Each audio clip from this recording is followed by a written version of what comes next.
Alright guys, so this is a video about games that I already own and yet which I am not going to play yet for various reasons. Bit of context.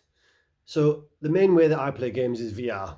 People who've been watching this channel for a while will know that since 2016 that is my main passion in gaming is VR. And the thing about virtual reality at the minute is that with it being a fledgling new medium, larger studios don't really want to touch it with a barge pole. They are not investing in making big feature games for VR. They're just the install base is not there for it yet. Economically, it does not make sense for the larger studios to make their high quality games. So we are almost entirely reliant on indie studios, sometimes tiny studios of one or two people. Certainly a lot of studios, a handful of people. So these small scale games being developed as passion projects by indie studios. Say hello to Trev. Hello Trev. You want to stay with us for the video? Probably not. So because of that, as consumers, as fans of VR rather, we've had to be a little bit understanding about their route to success, about the various sort of pressures, constraints, limitations, and realities of developing games in this day and age, you know. So to that end, we've seen quite a number of games come out essentially before they were ready to. Now, it has been commented before that this is sort of always the case. Like in an ideal world, like, you know, developers always want to add more to their game. They always want to do things to improve it. So releasing a game always comes down to a sort of a balancing act between the economics of it and what they're able to achieve in the time that they've still got money to work on a game.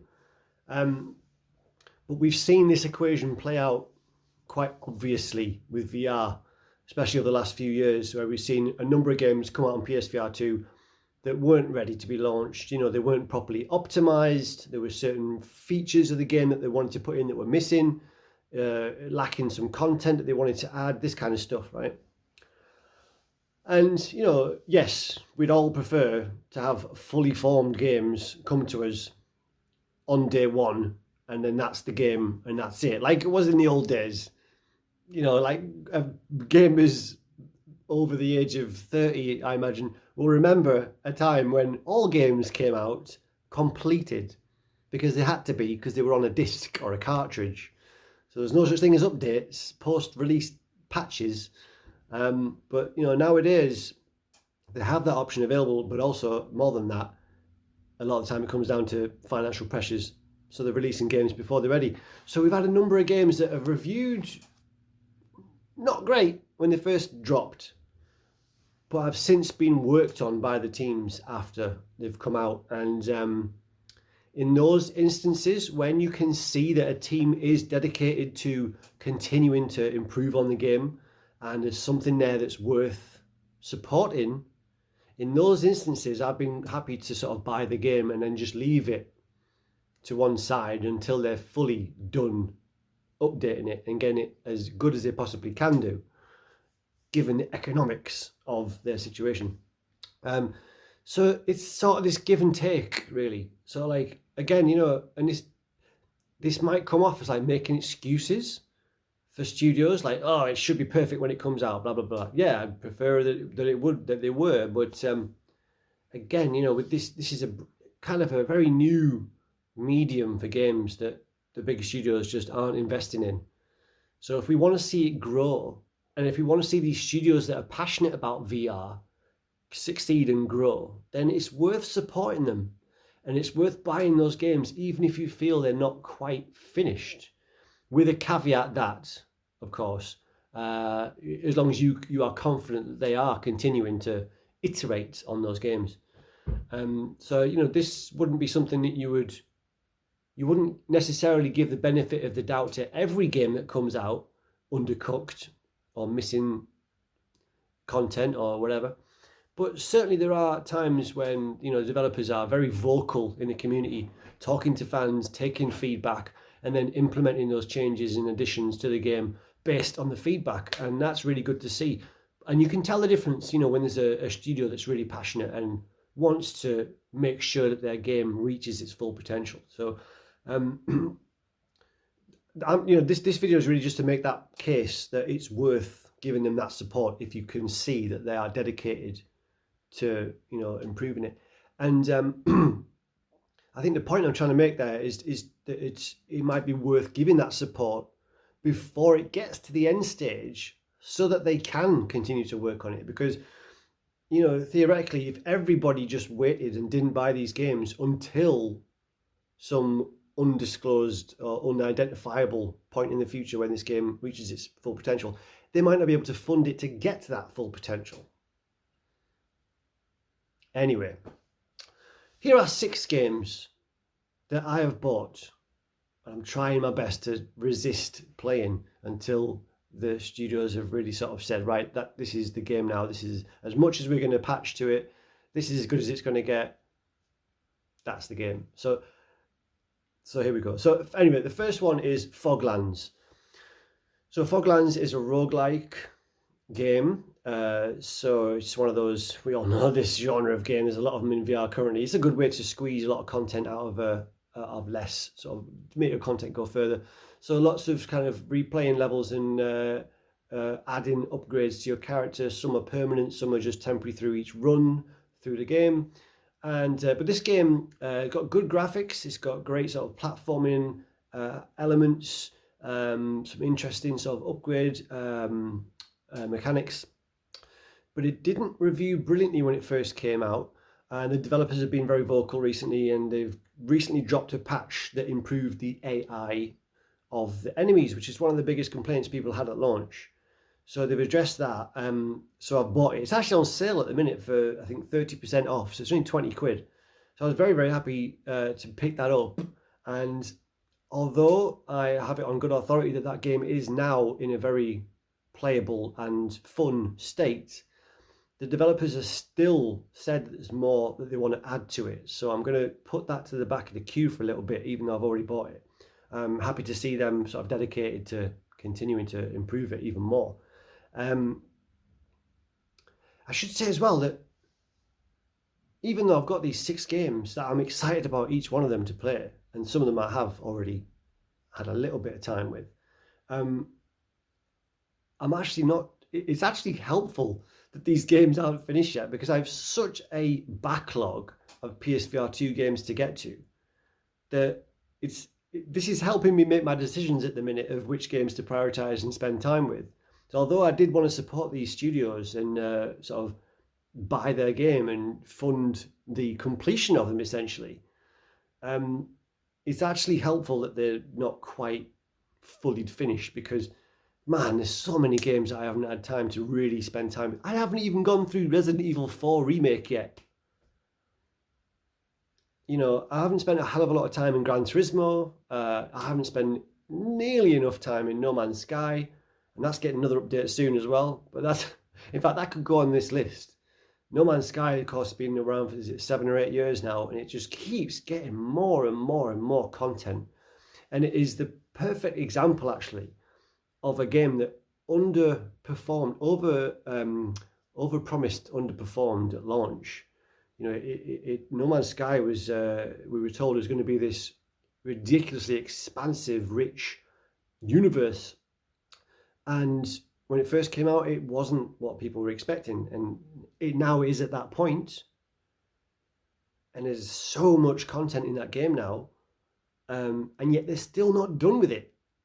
So, but because that game has succeeded, it has been supported by the community and it has been bought, they've been able to continue iterating on it and make it the fully formed, huge game that it is. And it's a phenomenon. It's so popular now. But they wouldn't have been able to get to that point had it not been supported through the last several years of it being out and people buying that game when it was at a sort of lesser phase, I guess. But so that could be on this list too. But yeah, these games, it's quite handy that I have a reason to hold off on them, because I'm already snowed under with other games that aren't on this list that I've still yet to get to, and ones that are certainly not on the cards for sort of updates and patches, ones that are either fully finished, they were out on a couple of years on other platforms, for example, and they're already sort of at their sort of final form, really. So this list is helping me focus on the stuff that is complete and isn't likely to get any more sort of updates. So that's Foglands. But I really love the look of that. It just it needed a bit more love. Like I said, the AI is already being patched. They want to add some extra stuff to it, so I'm holding off. It's difficult, but I'm going to keep holding off. And the next one is Hellsweeper. Hellsweeper is the spiritual successor to Sirento. And if you know about VR, Sirento was a fantastic game on PSVR1 and other headsets. And it was just such a action, over-the-top action, sort of visceral, sort of ninja simulator, essentially. And it came out at a time where a lot of games were sort of didn't want to push motion, didn't want to risk people getting motion sick, whereas, Sirento, you were doing backflips whilst slow-mo, throwing shurikens and slashing swords and crazy action. So it's got fantastic gameplay, and this is a sort of successor to that. But when it came out, it was very blurry. And they're having to update, I believe it's Unity, and this is common with a lot of Unity games. If it was made on the old pipeline, then it was hard to implement eye-tracked foveated rendering, which is the magic sauce that helps PSVR2 games look their absolute best with the highest resolution and the highest frame rate. If you're not in that new pipeline, the universal pipeline on Unity, it's difficult. So they're making that transition, and we're waiting for that graphics patch. They're also adding more gameplay content as well, but it's the graphics patch that we're really waiting for that one to just make it look as nice as it can do. The gameplay is already there. So the next one is Green Hell. So this is kind of there. They've done a lot of work to it. It's certainly crisper in the headset. It looks very nice. The main campaign is pretty much there. Apparently there is some frame rate issues with the DLC, the free DLC package that came a little while ago. So I'm holding off on that because I know that once I get into it, I'll probably also want to play the DLC. If it's a prequel. Sort of the DLC is a prequel to the main story. So yeah. Next one is Ancient Dungeon. Now this one is absolutely perfect as it is already, and it's reviewed really well at launch. So there's nothing wrong with this game whatsoever. It's another roguelite, sort of Minecraft style graphics. People really enjoy it. But the developers have said there's more content coming, so I'm holding off. Sorry, I had to check on the pizza there. Very important. So Ancient Dungeon, yeah, this one is already fantastic. Like I said, it's different to the other ones on this list because it reviewed... well, in fact, no, I'll get to it. There's another game that's already fantastic on this list. But yeah, Ancient Dungeon, I'm just going to wait a little while. Like I said, because I've got so much else to be getting on with anyway, it's not too much of a problem that I can put this to the back of the queue. So I'm just going to wait and see a little while, and there's no rush, but I was happy to buy it, and it is so fun. But interested to see what else is going to be added to it, because I'd like to wait and see to play that at its richest and most full of content. Yeah, so the next one is Legendary Tales. A lot of hype on this game recently. This comes from a very small team of 5 people. I think it's South Korea, the studio is based. And it's getting lots of mixed commentary. People absolutely love it. It's got fantastic gameplay, great physics, huge open world, really deep RPG mechanics, huge scope for, customizing your character and upgrades and all the rest of it. Really addictive game loop, but it falls down in other areas, according to some people. This is preference, but there's no there's no dialogue. It's all written text. Or rather, there's no voice acting. All the dialogue is in text form. There's no overarching story, although there is sort of like quests and missions to give you reason to do the adventuring that you're doing. But apparently, there's no overarching story. And there's some sort of the enemies are a little bit repetitive. The environments are a bit repetitive in how they look. but it's optimized really well, 90 hertz native and eye track foveated rendering, so it's really sharp in the headset, clear, smooth. And I have played a couple of hours of it, and it's so fun. Like, the combat is really intuitive and feels really sort of realistic. It's a very very natural parrying system that rewards just paying attention to where the attacks are coming in from. So, yeah, it's a very satisfying combat system, basically. But this is a development team that have basically said, listen, we have to get this game out there now because we've run out of money. It's taken them at least 4 years. Have been working on this game. It was in early access a couple of years ago, and they went quiet for a long time. It's now just dropped on PSVR2 and PC. And, a lot of people have been waiting a long time for this. A bit of controversy about the price. It's 45 quid in the UK, but I don't see that as a problem for a couple of major reasons. First of all, it delivers on what we've been looking for in a VR game for a long time, and that is a huge open world adventure game. The other thing is, you've got to remember, 45 quid in 2024 is not 45 quid in our minds. Inflation's gone crazy over the last 18 months or so. So I think we're all still sort of operating on a different, currency exchange in our minds. Everything's gone up in price recently, and inflation's gone crazy. So really, 45 quid is not the 45 quid that we're operating on. This is my theory. So it's not that expensive for the amount of content that's in there. When you think about the fact that, a lot of us paid 25 quid for Fract and loved every minute of it. It lasted about 3 hours. So on that metric, Legendary Tales for 45 quid that people have been getting 100 hours out of is actually good value for money.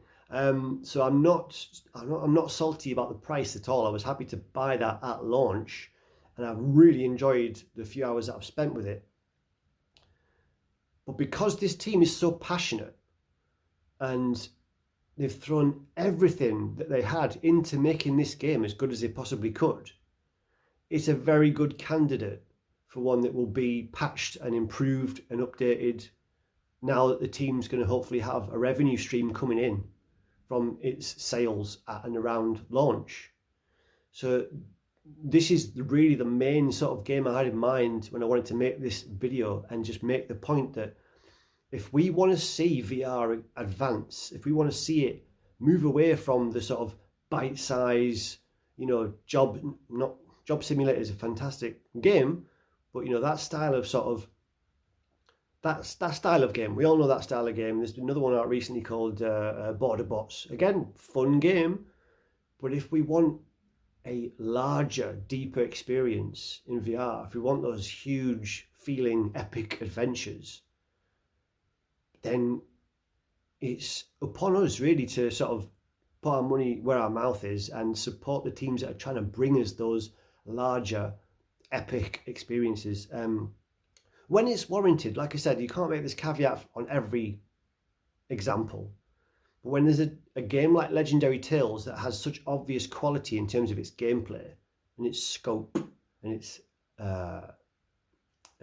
vision, and when you have a team that is so passionate, in that instance, I think it's worth supporting, even though you might feel the game's not completely finished, because they're not going to be able to continue what they're doing without an income. So this is the main sort of example I wanted to talk about, really.